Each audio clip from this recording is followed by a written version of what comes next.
why is it that people buy and why is it that people change? To uncover this question, I want to introduce you to a theory called loss aversion theory or prospect theory. And for those of you who've never heard of this, it's very powerful and it's something that I learned a few years ago that I've really been trying to focus on for a lot of my larger deals. And loss aversion theory is fairly simple, and it states that people have a much stronger preference to avoid losing something they have versus to go after an equivalent gain.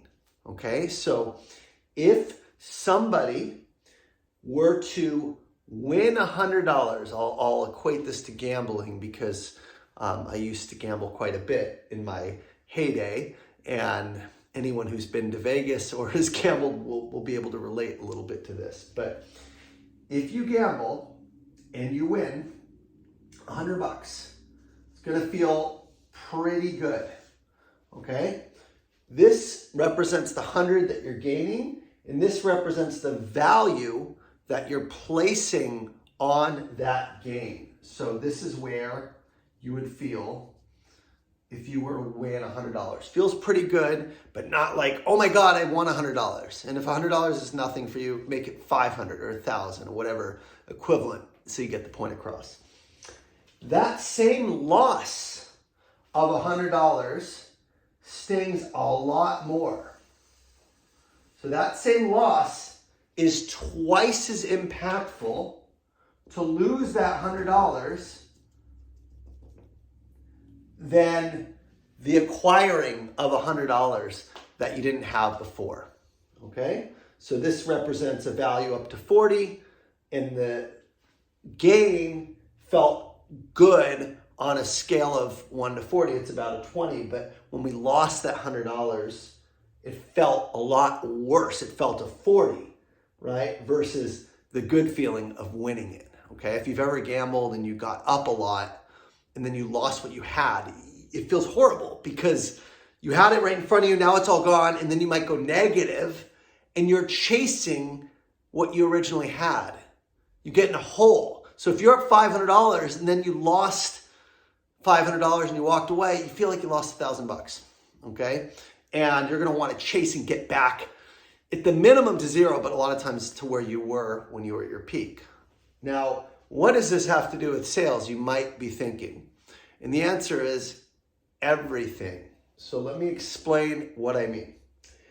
People make changes and make decisions because they do not want to lose something at a much greater capacity, urgency, than they would to go after gains. So rather than when you propose something, really emphasizing how much growth they're gonna have or how great their customer satisfaction is going to be or their retention and going after all these great wins, instead really spend the time understanding what they can avoid losing by making a change. That is going to be a lot stronger of an argument. It's going to be a much more compelling argument than going after some gain that they don't have today. Okay, so I'm going to give you some examples of loss. What you want to do is you want to ask the simple question, what do you stand to lose if you do nothing? What do you stand to lose if you don't do this project? If you don't do anything, if you stay with the status quo, find out what they have to lose in quantity. Measure it. Examples of losses are employees. My team is quitting because of the Great Resignation, and we're looking for ways to drive employee engagement. That's a good one. Money. We are going to lose revenue because we have a product launch coming up, and if we don't do this, that launch could be at risk of failing, and we'll fall flat on our face, and our competitors are eating our market share. We might lose our reputation. We might lose our reputation as a company because of a data breach, for example. We might lose data, sensitive data. We might get fined. We might get fined if we're not compliant with something. This is what motivates people to buy. That's why around that California Consumer Privacy Act, GDPR, there's a lot of activity in software, people buying a lot of things to ensure customer privacy because they had to be compliant. They didn't want these huge fines. So really understand what your clients have to lose.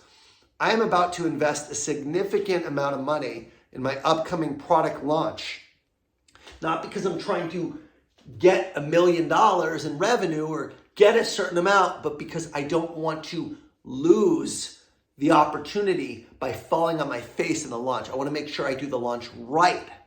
So I'm hiring professionals to help with the launch, to ensure I have the right plan in place, that I have the right goals, that I have the right conversion metrics for the launch. I will learn from people who've done it before because I don't want to risk my reputation. I don't want to lose money or revenue, right? And I just simply want to make sure I don't want to lose the opportunity right now that I have in front of me. So I'm going to invest over $50,000 in making sure I have the right strategy, the right marketing, and the right program to make sure my platform, which I'm launching very soon, is going to be very, very successful, okay? That's loss aversion. I don't want to lose the opportunity in front of me. I hope this helps. It's extremely powerful. Again, ask the question, what happens if you do nothing? What do you stand to lose if you don't do this? And focus on that. That is why people buy even more than going after gains. I'm Ian Koniak. Thanks for listening. Have a great day.